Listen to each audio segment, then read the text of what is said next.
My fiance's family doesn't treat me like part of the family and wants him to ditch me on Christmas as I'm about to give birth.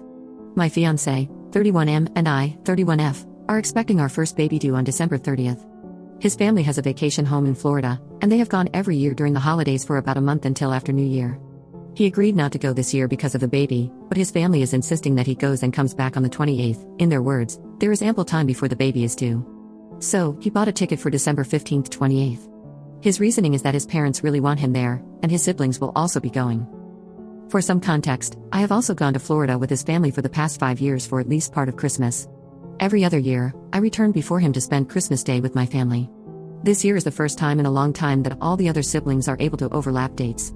My fiancé has major FOMO, fear of missing out, which is why this is a sensitive subject.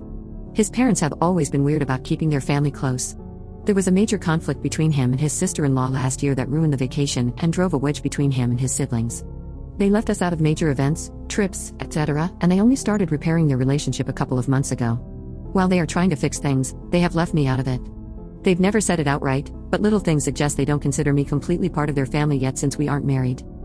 Anyhow, this is bothering me a lot more than I thought because I know pregnancies are unpredictable, especially in the last trimester, and if anything happens leading up to the due date, I need him there. My parents are away overseas dealing with a grandparent emergency and won't be back until December 26th, and my friends have their families, so I will be completely alone. The other reason, and I guess it's more selfish, is that I will be spending Christmas by myself. It's not the main reason why I'm bothered, but it's a small part of it. He's been spending Christmas every year in Florida since he was 15, and there will be many more trips after the baby is born, so I don't know why he can't skip this year for me. Anytime I bring it up, it results in a very uncomfortable fight about my expectations to put me first rather than his parents. I don't even bring it up anymore. His parents have always been kind to me, but they also don't see any problem, so I think I'm going crazy. Update 1. I'm sorry for not updating sooner. Everything has been overwhelming and I'm trying to deal with a lot. The good news is that my mom arrived home yesterday. When I explained everything to her, her sister, who is a retired nurse, insisted she come too. I'm so thankful to have them here, though, it's hard to get my feelings across as there's a bit of a cultural barrier. My mom is from Hong Kong, and without getting into details, the grandparent situation was very much an emergency, but she has siblings and my dad who is staying there at the moment. As for my fiancé, I scheduled a virtual appointment with him and my obstetrician to update her and give her a rundown of the situation. Like all of you, she was appalled and strongly recommended he not travel during this time. Her words were, "In my professional opinion, I'm going to very strongly recommend you reconsider your plans. In my personal opinion, I'm going to insist it." It was probably on me for not alerting her sooner regarding his travel plans. After that, he is still going, but adjusting his date so he will be back on the 22nd. There will be a one-day overlap with his siblings. His mom isn't too happy he won't be there for Christmas, and she suggested he fly back later on the 25th instead so he can spend a part of Christmas Day with them, but he said no. It's still not ideal for me. My mom and aunt have insisted on speaking with his parents, so we've scheduled a call with them later today. I reached out to my best friend too about this after I read some of your responses and PMs. She was livid and informed her husband that she doesn't care if it's on Christmas Day. If I go into labor, she will drop everything and be there. She's also been kept up to date about who will be with me while he is away and will be visiting. I know there were a lot of questions regarding the family, but I can't address all of them. It's too much to write out. Yes, I know they don't treat me completely as family. There have always been small passive-aggressive things that bothered me, like not being invited to Mother's and Father's Day events, left out of family secret Santa, not being allowed to sleep in the same room when we visit, etc.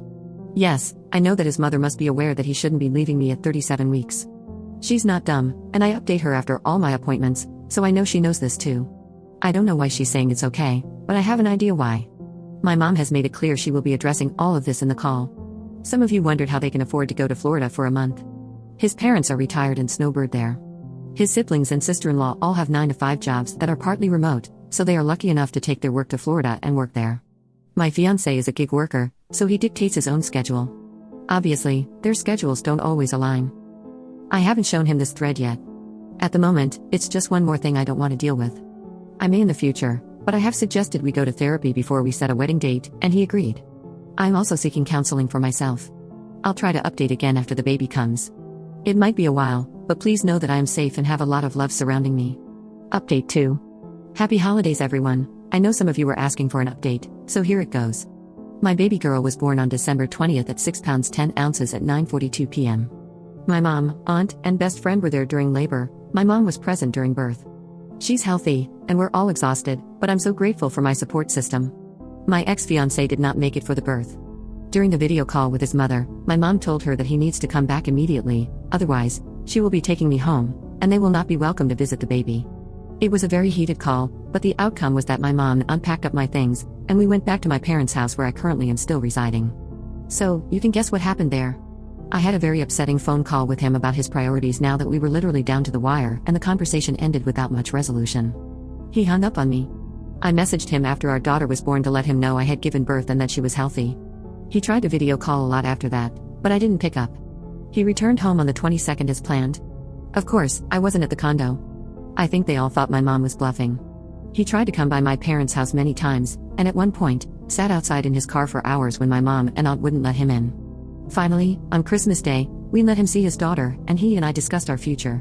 My mom and aunt have been very vocal about breaking off the engagement, and I agreed that after the call with his parents, I didn't want to be involved with a family who was so selfish. He told me his mother was very insistent he go on this trip to show his family that he wanted to mend his relationships with them, and that his sister-in-law had been saying some awful things about me to him and his parents. I had told her some things in confidence a couple of years ago about some issues I was having with him, and she turned it around on me. This was the nail in the coffin. I can't possibly marry into a family this toxic. So as it stands now, I have broken off the engagement and will live at my parents' house. We have scheduled couples therapy, and our first session is tomorrow. He has apologized profusely and asked to stay with me to help with his daughter. My mom doesn't want him sleeping here, so he's been coming by in the morning to help with her and then leaving in the evening. His parents have told him that they would like to see our daughter as soon as they come back, and he has video chatted with them once to show our daughter to them. That's basically where we stand now. Undoubtedly, the situation will get more complicated once his parents come back, but I can't think about that right now. My baby girl is healthy and has a nursery set up in my childhood bedroom. She's surrounded by people who would give her the world. My aunt, who I haven't seen since I was 10, is here. Those are the positive things I'm focusing on.